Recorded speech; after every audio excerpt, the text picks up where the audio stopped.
اعوذ باللہ من الشیطان الرجیم ولن ترضى عنك اليهود ولا النصارى حتى تتبع ملتهم۔ یہود و نصارہ آپ سے اس وقت تک خوش نہیں ہوں گے جب تک آپ ان کے مذہب کے پیرو نہ ہو جائے۔ تشریح یعنی اہل کتاب ہونے کے باوجود یہودیوں اور نصرانیوں کا قبول اسلام سے انکار کرنا کسی دلیل اور علم کی بنیاد پر نہیں، محض ضد کی وجہ سے ہے۔ ایسے لوگوں کا دل کسی بھی طرح پگھلنے والا نہیں ہے، اس لیے آپ ان کی فکر میں اپنے آپ کو نہ گلائے۔ قل ان ھدی اللہ ھو الھدی، آپ کہہ دیجئے حقیقت میں جو راہ اللہ نے بتائی ہے وہی درست راستہ ہے، جس علم وحی سے آپ کو سرفراز کیا گیا ہے۔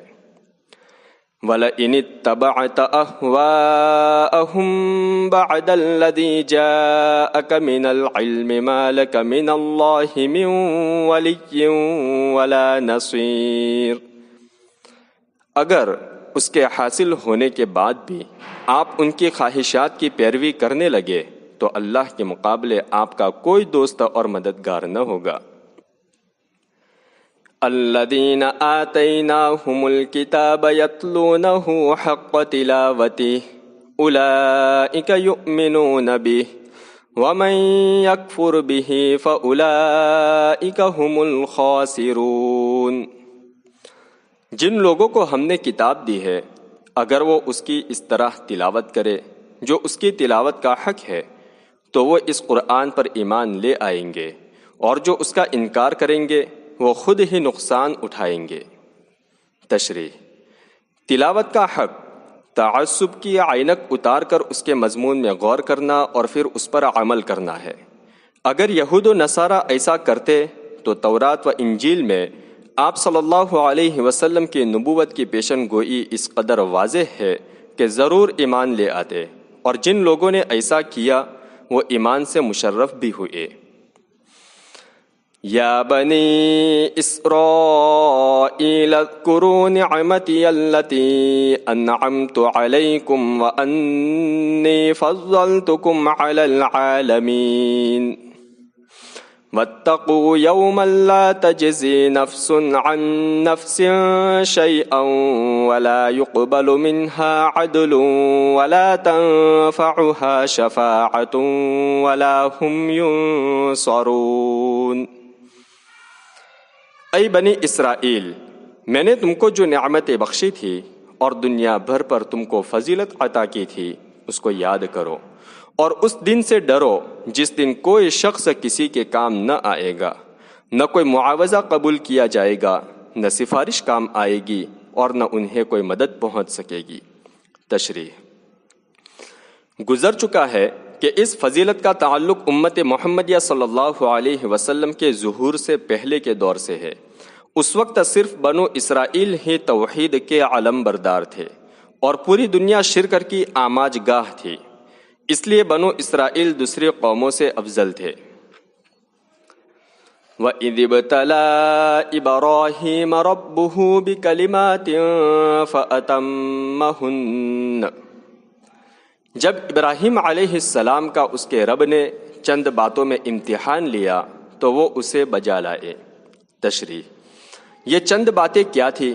بظاہر اس سے وہ آزمائش مراد ہے جن سے آپ کو گزارا گیا، یعنی عراق میں حکومت وقت اور عوام کی مخالفت اور اس کے نتیجے میں نظر آتش کیا جانا، حضرت ہاجرہ اور حضرت اسماعیل علیہ السلام کو مکہ کی بے آب و گیاہ سرزمین میں چھوڑ جانا، حضرت اسماعیل علیہ السلام کی قربانی کرنا۔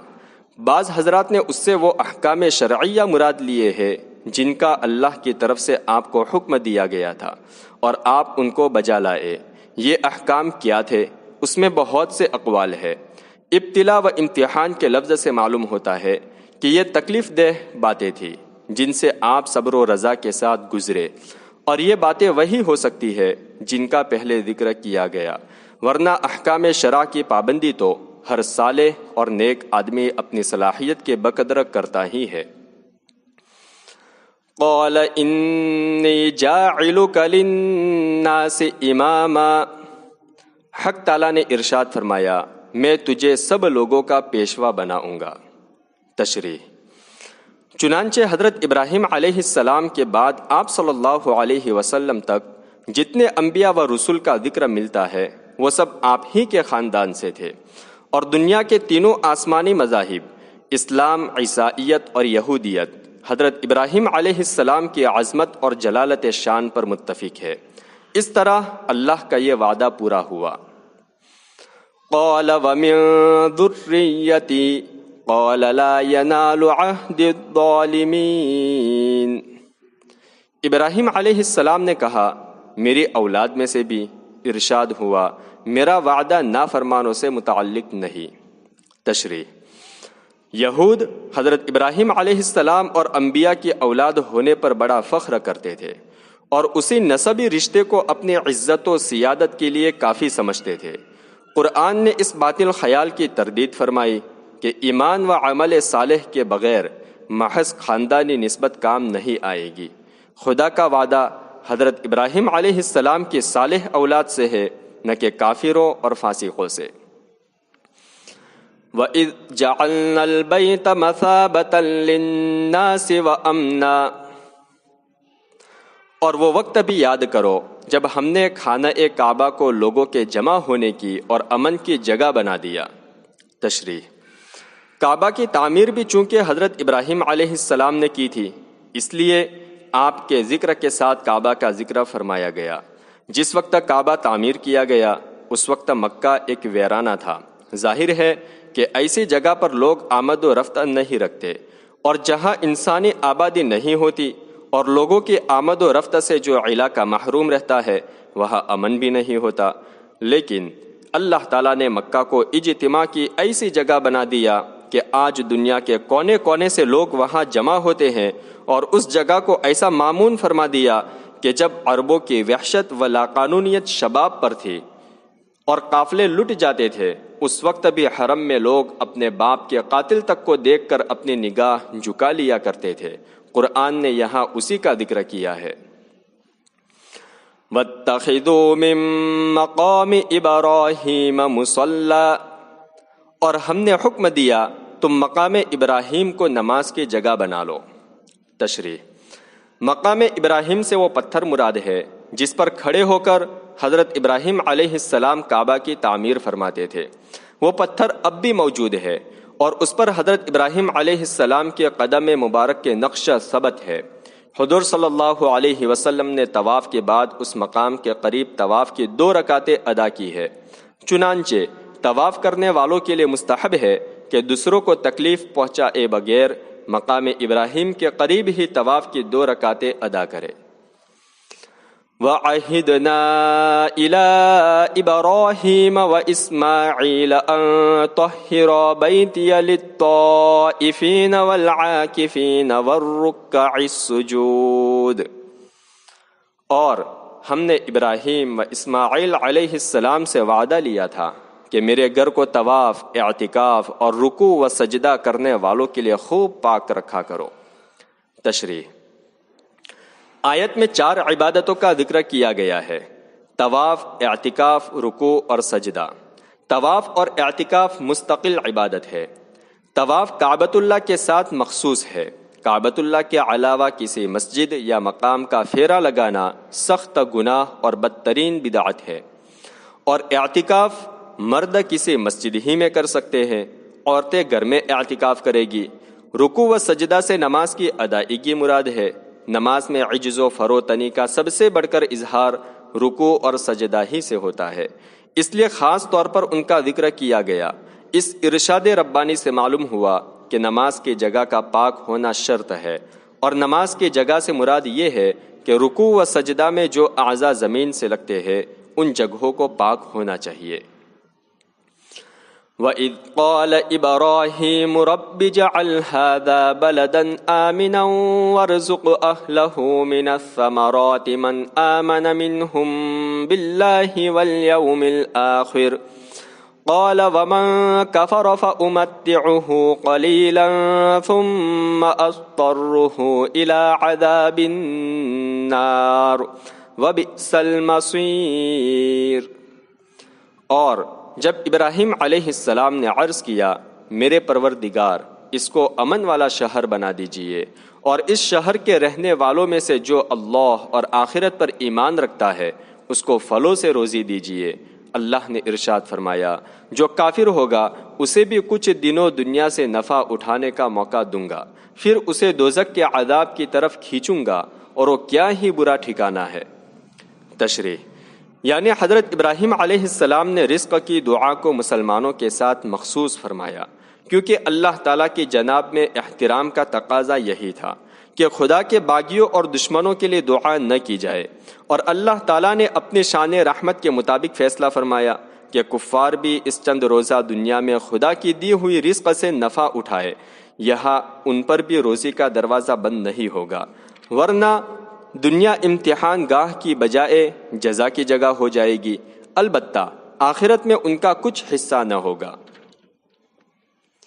وَإِذْ يَرْفَعُ إِبْرَاهِيمُ الْقَوَاعِدَ مِنَ الْبَيْتِ وَإِسْمَاعِيلُ رَبَّنَا تَقَبَّلْ مِنَّا إِنَّكَ أَنْتَ السَّمِيعُ الْعَلِيمُ۔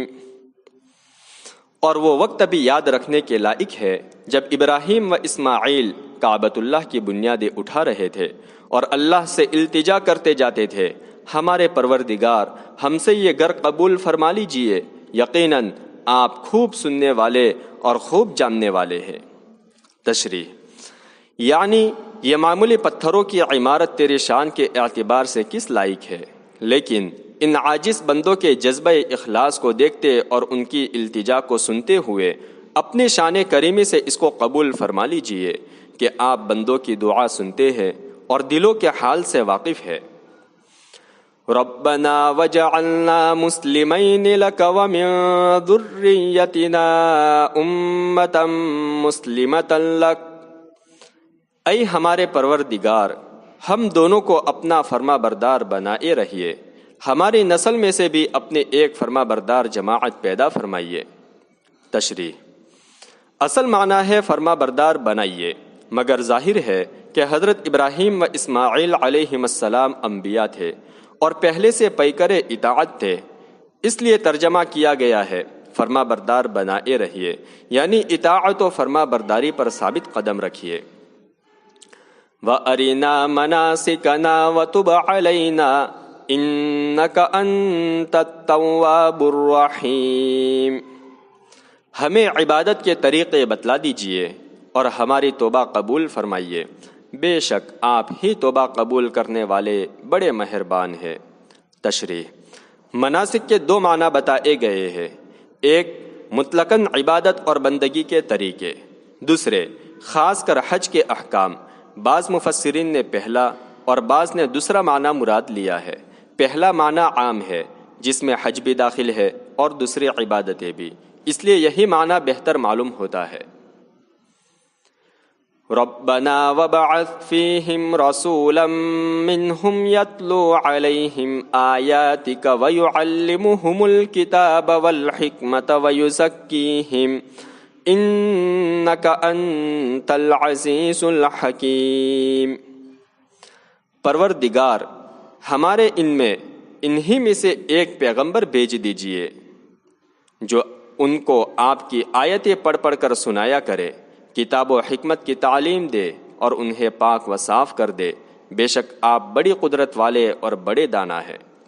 تشریح حضرت ابراہیم و اسماعیل علیہ السلام کی دعا میں جس فرما بردار امت کا ذکر آیا ہے اس سے امت محمدیہ، اور جس پیغمبر کا ذکر آیا ہے اس سے پیغمبر اسلام محمد رسول اللہ صلی اللہ علیہ وسلم کی ذات مراد ہے، اس لیے کہ دعا میں حضرت ابراہیم علیہ السلام اور حضرت اسماعیل علیہ السلام دونوں شامل ہے، اور حضرت اسماعیل علیہ السلام کی نسل سے صرف آپ ہی نبوت سے سرفراز کیے گئے اور یہی امت کتاب الہی کی حامل ہوئی۔